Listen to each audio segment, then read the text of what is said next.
bampirikasi barankubita igare bararyandukana ararajyana.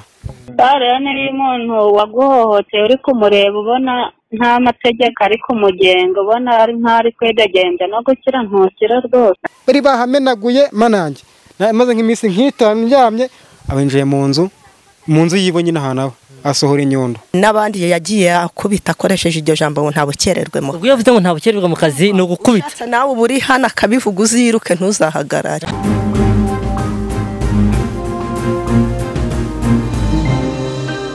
Bamwe mu batuye mu mudugudu wa Karisi wo mu kagari ka Kabeza mu murenge wa Ririma ho mu karere ka Bugesera barashinja umuyobozi w'uyu mudugudu wabo witwa Munyaniza Saveri kubahohotera akabakubita n'inkoni afatanyije n'itsinda ngo ry'abasore bakoranaga mu birombe bacukura amabuye. Abaturage bavuga yuko ngo hari igihe azana abo basore bagakubita umuturage abahagarikiye ngo agakunda kandi gukoresha ijambo ngo ntabukererwe mu kazi ashaka kubaha uburenganzira bwo gutangira gukubita umuturage. Aba ni bamwe mu baturage baganira n'umunyamakuru w'IBICU TV bamugaragariza akababaro kabo. Urabona umudugudu yahereye kuri njyewe, nari mvuye ku kazi amanura ku igare yitwaje abanyakinombe n'ubundi barankubita. Ikintu naziraga twari turi kumwe mu itsinda turi kumwe, akaba ari nawe perezida waryo. Noneho ndakuguza $4,000 mu iryo tsinda. Noneho igihe kiza kugera namuha ati rero kubera uri na perezida umuhagarikishirize sinzagaruka. Bigeze aho ngaho duhuye muri karitsiye ntacyo hari nka saa moya nyine butari bwira neza.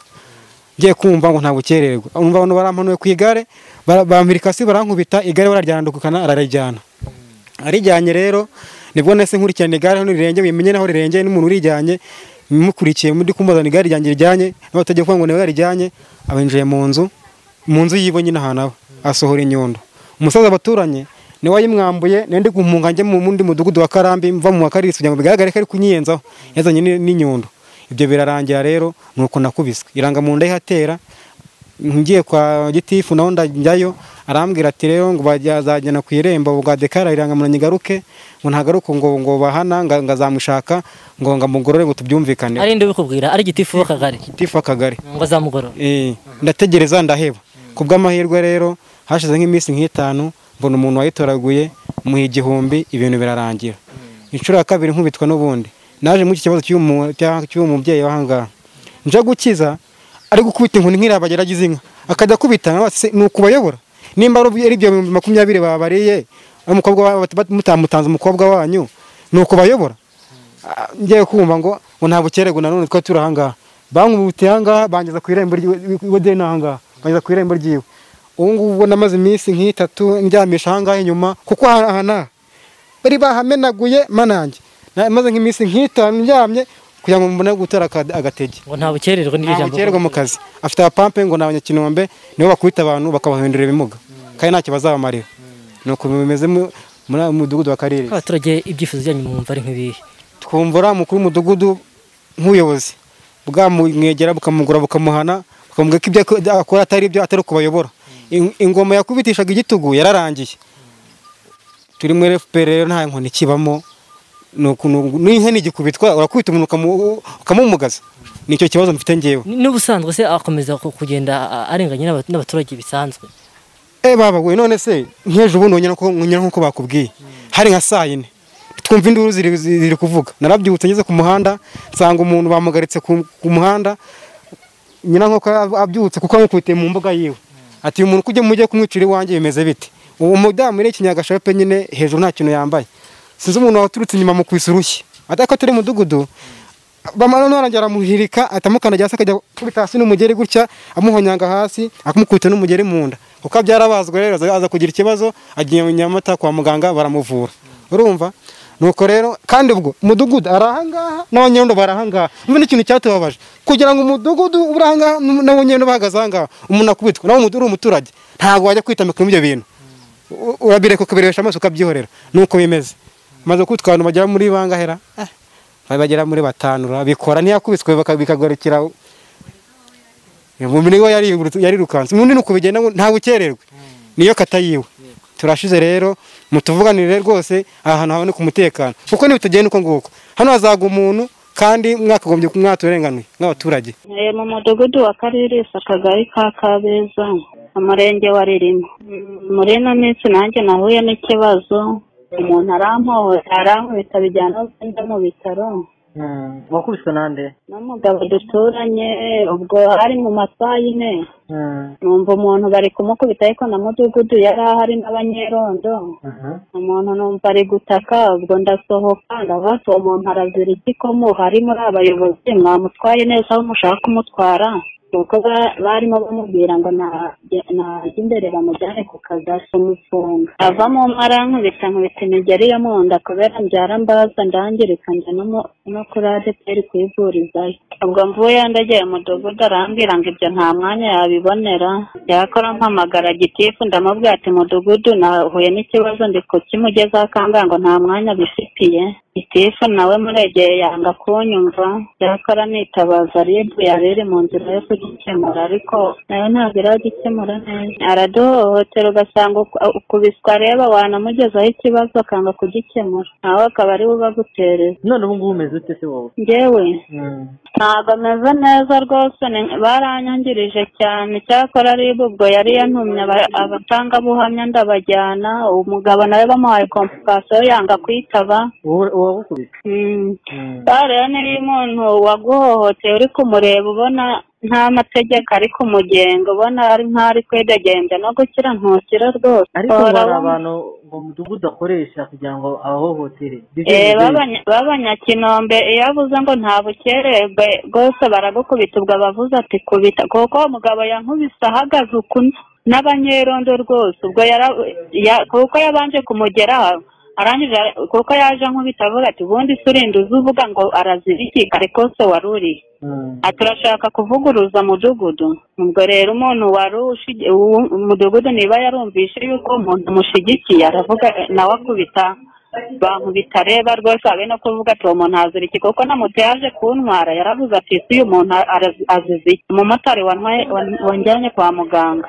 Harya mudugudu wanyifane Munyaneza Savere, kandi nanone wajyana no ku kagari ugasanga gitifu nawe ntacyo akumariye.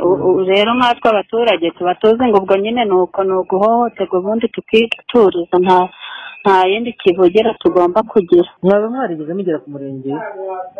Ku murenge njyewe bahita bakujyana kuri ribu, njyewe nahise ngana ribu nitekereza ikibazo cyanjye uko kimeze, banarambwira ati se gitifu abivugaho iki, ndabasobanurira, banarambwira ati mwandikire mesaje umubwira ati vaho imwe muri iri kibazo, nyanditse yanga kunsubiza. Ubwo rero kuri ribu naho ubwo wenda bo bashobora kumfasha kuko bo banyakiriye neza nta kibazo rwose, ariko nabo nta kintu bakoze. Ubwo baratinda, urebye baratinda kuko ukwezi n'igice birarangiye. Ibyifuzo byacu ni ibyo kugira nyine turenganura, tukamenya igihe turenganyaho inzego twajya twiyambaza zaturenganura, kuko abenshi turarengana nyine. Ubwo niba ugiye kwa mudugudu bikanga nangwa kwa gitifu ukavuga ati ubwo nyine nta kundi ukicara. Ukuntu haduhohotera hano inaha, ubundi hari abantu bakora mu kinombe. Abo bantu iyo bavuye mu kinombe mudugudu afite ukuntu abatereza abaturage, ubwo bakoranye nk'akana kabwira ngo nta bukererwe mu kazi. Iyo akubwiye ngo nta bukererwe mu kazi, ubwo ushatse wakwiruka, kuko iyo uhagaze urebye nabi banakwica. Ubwo rero muri iyi minsi nanjye nibyo narinde kuvuga, uno muhungu arabizi, njye nari nazindutse ndagenda, ubwo nari nagiye kwa murumuna wanjye Ntarama. Noneho hano abo bana bahaje sinzi ibyo bakoze, nyine baravuga kwa kundi nk'uko nawe ubwawe waza ukavuga uti ndagukunda. Umukobwa ati ngende mutumwe inka, atuzana inzoga. Bagiye kubona ngo babona inzoga zigeze ahangaha barazinyweye, ngiye n'umufasha wanjye ntabwo twari duhari, na se w'abo bana ntabwo yari ahari, twari twagiye. Ubwo byabaye ngombwa rero ngiye ko mpita nkora urugendo, ngiye wacu ubundi ni Ntarama nyine hariya mu karere ka Bugesera. Ubwo nzindukirayo n'uwo muramu w'umugabo wanjye, ubwo nyine n'umugabo wa muramukazi wanjye. Tugezeyo ngiye kumva numva nijoro bari kumpamagara ngo nahunze. Ese nahunze iki? Wahunze ibibazo uzi? Ntigiye nta bibazo nzi. Ubwo byabaye ngombwa ko no ku kagari hari bamenya ko nge nahunze, ngo nahunze ibibazo ngo byo mu rugo, ngo nagiye ngo ibyo bintu biraba, ngo naye nabihunze. Kandi ntabwo naye nabihunze, ntabwo naye nzi ko biraba, nta muntu wari wandeze, nta n'ikibazo cyari gihari. Ubwo byabaye ngombwa yuko rero mudugudaza akajya kura abana muri iki cyumba indaramo, akajya genda abana akabasohora akabashyira hanze, barabakubita. Ubwo biba ngombwa hashize iminsi nyine, ubwo arongera avuga ati njyewe ntago nanyuzwe naramubwiye ntari koko nk'umuntu tuyoborana kuko nge nshinzwe amakuru muri uyu mudugudu bivuze ngo muri komite imwe turi muri komite imwe ndayije ndamubwira ntari koruna yitwa Munyaneza Saveri ntiyubona dukorana muri komite imwe ukanterera urugo ubona ntahari nk'umuntu tuyoborana koko wari ukwiye kunkora nk'ibyo bintu nuko arangije ubwo kubera ari washakaga kugura ubu butaka abona ni njyewe noneho mbuguza arangije arambwira hari saa 5 z'ijoro ngumva ngo ndagukorera aryambwe ngarankorera ikira dosiye ngo nagukorera dosiye ndamubwira nti se dosiye wayinkorera ute ngo kubera yuko wahunze ibyuzi ngo we waragiye urahunga ariko nta kintu nahunze nti niyo wanjyana ku murenge ntacyo wantwara no ku kagore nabuse muri iri joro ubundi saa 4:30 z'ijoro ku kagari barakora ntiyo ntiketse unjyanye kumfungisha arambwira ngo yango ntago bafunga ngo ariko ngo nagukorera dosiye ngo ikagukoramo yabimbwiye nko mu masaye 4:40 ubwo naraje njyama ari saa 5 nayo njyanye no mwana n'umwuzukuru wanjye yari yarize yanze kurara hano ubwo turahura ndi kumwe n'uwo mwishywa w'umugabo wanjye w'umugore nyine ubwo turazana amaze kumbwira ko arankorera dosiye byabaye saa 7:26 z'ijoro ngiye kubona mbona abayontuze umutekano w'akagaruraje ndangije nibwo nababaje ntese ikintu gitumye mujyana abo bashyitsi banjye ne igiki ngura kimenye byeze ku kagari cyakoza nageze ku kagari naramubwiye ko mfite abashyitsi aravuga ngo ntago nabanjuje ndamubwira ntariko narabanjuje niba uri mudugudu nkakubwira ko mfite abashyitsi byibura ntunambwiye tuzane ibyangombwa mbandike ntukuye no kuntegeka uko ngomba kubikora nuko bwarangije ubwo yarajyana ku kagari barabafunga ubwo bukeye mu gitondo nyine ubwo barantegeka amafaranga ndi buhe mudugudu ngo yarakwiswe kandi yasanze abahana bamunza agenda bakurema n'uwo yari batemye hano gutya ku kaboko nuko ubwo rero barangije abashyitsi banjye baratashye ubwo uri kumva mudugudu ntituri kumwe neza kubera yuko nyine tuyoborana akaba agenda n'inyuma buri gihe ashaka kuncisha nk'amafaranga cyangwa hano mu rugo nagira ikibazo akananirwa kukimfasha ahubwo akarunteza baza kunkubitira mu rugo none nk'umuntu muziranye muyoboranye igihe kinini abaturage benshi twagiye tuganira batubwiye ko ari umuntu ukomeza guhotera abaturage koko nibyo koko ni ibintu bisanzwe ntabwo babeshya birasanzwe aragenda yabageranye n'umuturage ikibazo runaka akamufata akamuteza abanombe bo mu kinombe bacukura imicanga ngo nta bukererwe mu kazi nk'uyu muhungu akubiswe kabiri hakoreshejwe iryo jambo hari n'abandi yagiye akubita akoresheje iryo jambo ngo nta bukererwe mu ubwo yavuze ngo nta bukererwe mu kazi no gukubita nawe buri hana kabivuga uziruke ntuzahagarare nta bukererwe mu kazi akahita yandika agakubita cyane akadukira abaturage akabakubita abantu bakora mu kirombe se nabo bakorana nabamukorera cyangwa ni abaturage bakora nk'uko baba bagiye kwishakira ikiraka nk'uko twahurira ahantu twagiye guhingira amafaranga turacyura amafaranga angana akahita abateza n'abaturage bakamufasha mbere gukubita abaturage aba banombe nyine nibahamagara bagakubita abaturage binaha ubuyobozi bwo hejuru ku kagari buzi iki kibazo cy'abaturage binaha ubuyobozi bw'abaturage mbese abaturage usanga batinya muri make batinya no kuba bageze ikibazo hejuru bivuze ubwo nyine kubera ari mudugudu wahita ahimbira abaturage ko bamukubise akabaga hano batinya ko n'ubundi avuga ati nta bukererwe abundi ari ugukubita cyane bagahita bahanwa rero ubwo aho guhanwa turicecekera ubwo twe tuhita tuyicecekera nta muntu uvuga ubwo yavuze ngo nta bukererwe mu kazi wajya amahirwe ugakiza ubuzima bwawe ubwo uhita wigendera ngibyo nubwo bibaye hari ukuntu bajya badushyira ku mashusho iyo bagushyize ku mashusho nk'uko bakakubona ubu wajya kumva n'ejo kumva hari ikibazo cyangwa n'umwana wanjye yahagiriye ikibazo bitewe n'uko nagize icyo mvuga ntugire ikibazo umva uburetse nguto ejo bundi se abane twakoranaga umuntu muravukina twakoranaga gose nta kibazo cyabaga gihari twarakoranaga buretse ibyo byaje naho gose bakujya ibyo bize ni urukuva niyo gwaserere uwo mukuru w'umudugudu yashaka kugira ahagure asanga nanjye mu banye baba asanga nanjye ati ndahagura mbese iyo mvuga abariho haba ikibazo iyo mvuga se ndahagura ntabwo nta n'ikibazo cyarabaye mu bisanzwe se wenda uretse wenda ahangaha n'abandi baturage nabo bakomeje batubwira ngo arabarenganya nibyo koko mujya mubibona oya nje ribona ni nejo ubone nanabibonye ku muntu witwa Nyirankuko nawe bamucuraguriye mu mbuga hari hirya niho bamucuraguriye witwa Nyirankuko kandi bari bahagararanye arafate nta bukererwe babanya ibinombe baba bagiye gucukura ibinombe ubwo araje itagera baramucuragura aye kuri ubwo nane yindi kugera ngo ntabwo umudugudu umunyamudugudu ntatsindwa ta ngo umunyamudugudu ntatsindwa ngo numva ngo bure ngo niba gusanga mu nzu ngo kamukubita ngo yahita bakujyana ngo bakujyana muri ngenda ubwo rero twe tutenya muri ngenda reka unogeza muri ngenda reka da so waba kuja muri ngenda niyo baguca 10 none se jo bundi sinamuhaye ibihumbi 10 by'abashoreye abantu 7 by'abashoreye abantu n'ibihumbi 10 nese mwishura ngo ndava aho ngaho ngo bitanze ngo ndahava bungira ute ngo siye 10 bamuhaye yagoye fagitire yahese ko ntaye bampaye gose narabatse 12 ngo bahereza temwakira kugeje muri ngenda cyane abashitse muri ngenda hako bazaje wabo dutega mu ukubitwe nta kundi hose muri ngenda ni habi muri ngenda umuntu ugiyeyo ngo yagezeyo ngo kwarezo kakasanga ubutabaye ari hano ni mu murenge wa waririma ubuyobozi se bw'umurenge burabizi icyo kibazo ko mudugudu abarenganya nose umuyobozi yoko kwentuza iyo pro yahabwa igitivu wero okagari no igitivu okagari uri guhereza amafaranga okagari nawe uri guhereza amafaranga gusa iyo raporo yayohereza gute kare ari we nyirabyo ko nta kuri yayohereza nk'ibyifuzo byanyu nk'abaturage no mwifuza iki ibyifuzo byacu reka ngure gusa uretse kuba umuntu okujyabaza barajara umuntu muri ngenda byiratananaburanye ntabwo ari byiza ahako bagomba kugubira ati ngwe n'uburane wone watsindwa ukagera ukaja guhanwa twagerageje gushaka umuyobozi w'uyu mudugudu ngo agire icyo avuga kuri iki kibazo ashinjwa n'abayobora ko bahohotera ntibyadukundira kumubona tumuhamagara kuri telefone ye ngendanwa ibyo umunyamakuru yamubazaga byose byo guhohotera abaturage yabihakanye avuga yuko ahubwo ari we wahohotewe yemeza yuko umudugudu we ngo nta kibazo kirimo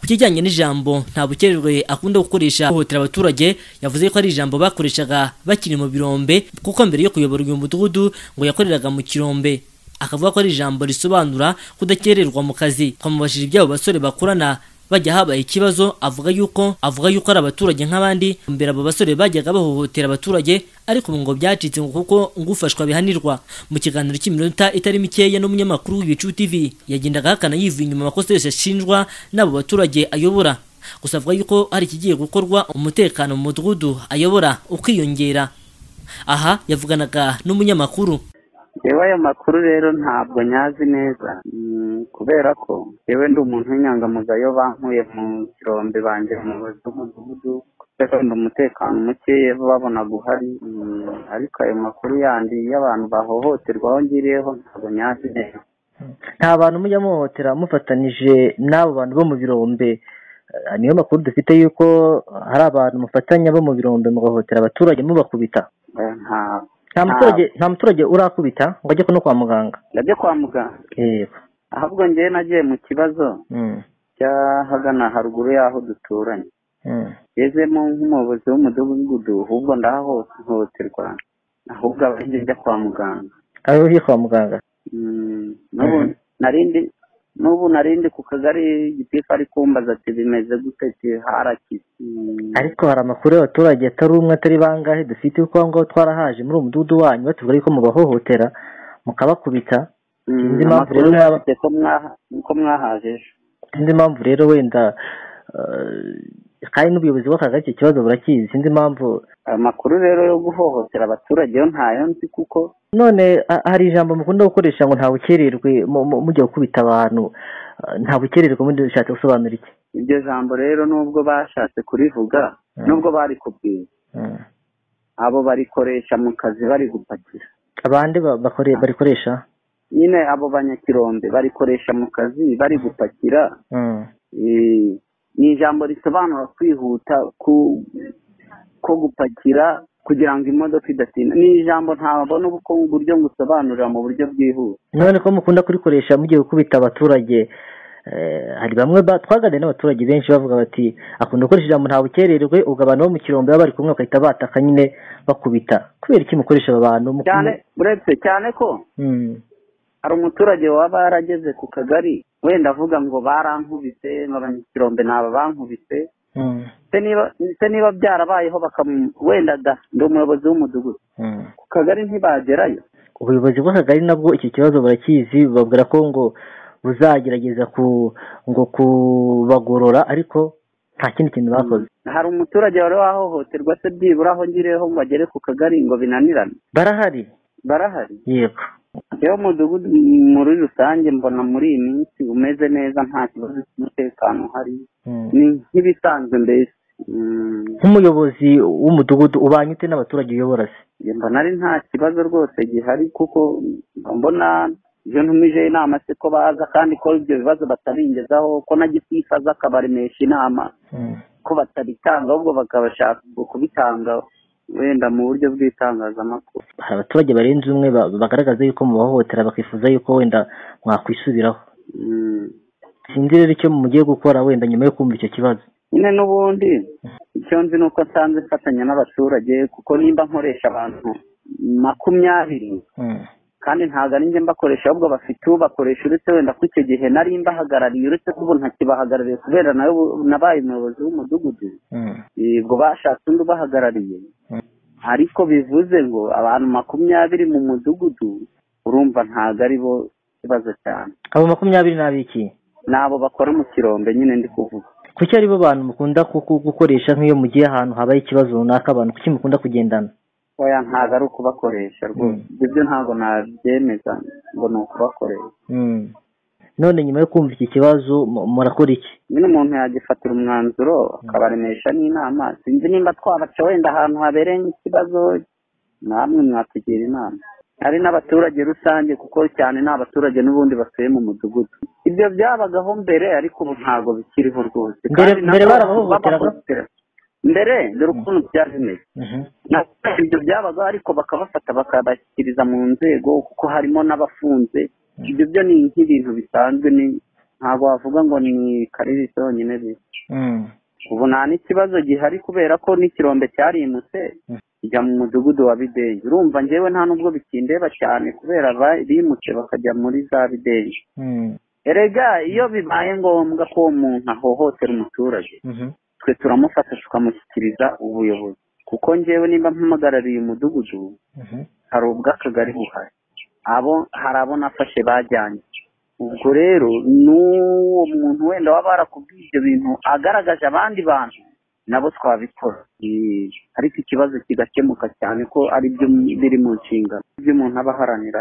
Ubutumwa twatanga rero cyane ko twebwe iyo duhuye n'abo bahungu kuko abantu b'abasore nyine nibo bantu tubanza kwigisha ku bijyanye n'umutekano kumenya uko bagomba gukora nimba hari amafaranga yabo bakoreye bakamenya uko bagomba kuyitwaramo neza batabangamiye umuturage basanzwe kuko niba bavuye mu kazi baje basanga abaturage mu isantere nyine aho baje wenda kwiyakirira. Ubwo rero bivuga ngo tubashishikariza kutabangamira iki. Twagerageje kuvugisha ubuyobozi bw'akagari ka Kabeza bwagiye bwirengagiza ikibazo bagizwaho n'abatuye mu mudugudu wa Karisi bavuga yuko umuyobozi w'umudugudu abuhohotera. Ntibyadukundira kubona ubu buyobozi. Twagerageje kuvugisha n'ubuyobozi bw'umurenge wa Ririma nabwo ntabwo byigize bidukundira. Ni ikibazo kandi abaturage bavuga yuko kimaze igihe bahohoterwa n'ubuyobozi bw'uyu mudugudu ariko bakaba barabuze aho bageze ikibazo cyabo ngo kubera yuko ubuyobozi bw'akagari bukingira ikibabo uyu muyobozi w'uyu mudugudu. Iki kibazo kandi tukaba tuzakomeza kugikurikirana. Abayo Minani John, IBICU TV mu karere ka Bugesera ho mu burasirazuba bw'u Rwanda.